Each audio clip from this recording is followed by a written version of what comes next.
The Boston Red Sox aren't just losing games, they're falling apart in real time. Injuries, slumps, and now visible tension between teammates. What started as a bad season is turning into something much bigger and much messier. And what happened in Houston might have exposed everything. The Boston Red Sox didn't just start slow, they collapsed right out of the gate.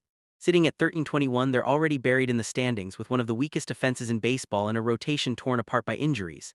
Every game feels the same: missed chances, quiet bats, and pitching that can't hold the line. But what's even more concerning is what you don't see in the box score. The energy looks off, the confidence is gone, something behind the scenes feels broken.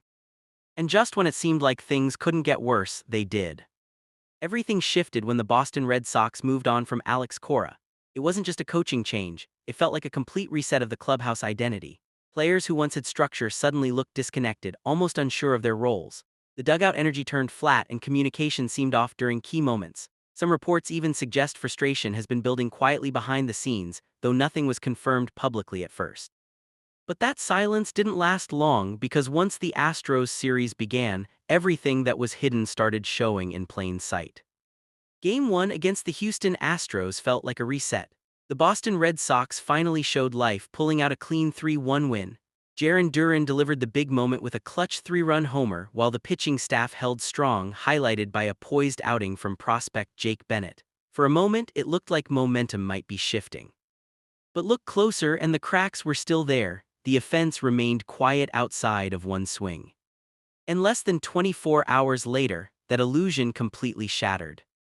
Game 2 is where things started to crack.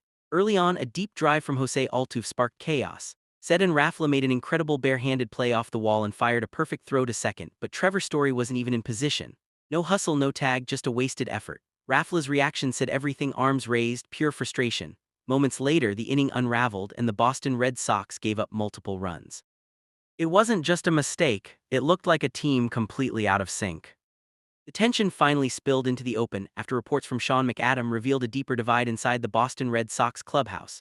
Veteran Wilson Contreras openly pointed to younger players, suggesting they struggled to handle slumps. That didn't sit well. Top prospect Marcelo Mayer fired back, calling it an excuse and making it clear that everyone shares responsibility. Suddenly, it wasn't just poor performance, it was veterans versus youth, blame versus accountability.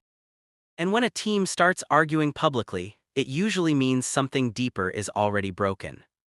Game 3 exposed the biggest issue: this lineup simply couldn't deliver.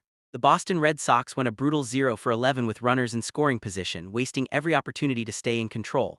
Even against a struggling bullpen, the bats stayed silent. The only spark came from a solo homer by Jarren Duran, but one swing wasn't enough. Each inning felt heavier, more frustrating, like the pressure was building with no release.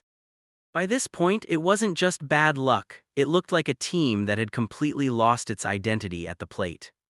By the time extra innings hit, the outcome felt inevitable. The Boston Red Sox had already let too many chances slip away. Then came the final blow. Cam Smith ripped a 2-run single that flipped the game for the Houston Astros. And in a cruel twist, Ceddanne Rafaela, who had shown so much effort earlier, ended it with a game-ending double play. It was the perfect summary of this team right now: flashes of effort, followed by crushing mistakes at the worst possible moment. This is no longer just about injuries or missed hits. The Boston Red Sox aren't just struggling, they're fractured. Leadership is gone, confidence is shaken, and now the clubhouse is divided between veterans and young talent.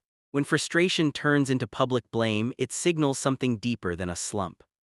Right now, this team doesn't just need better performance, they need stability, trust, and identity.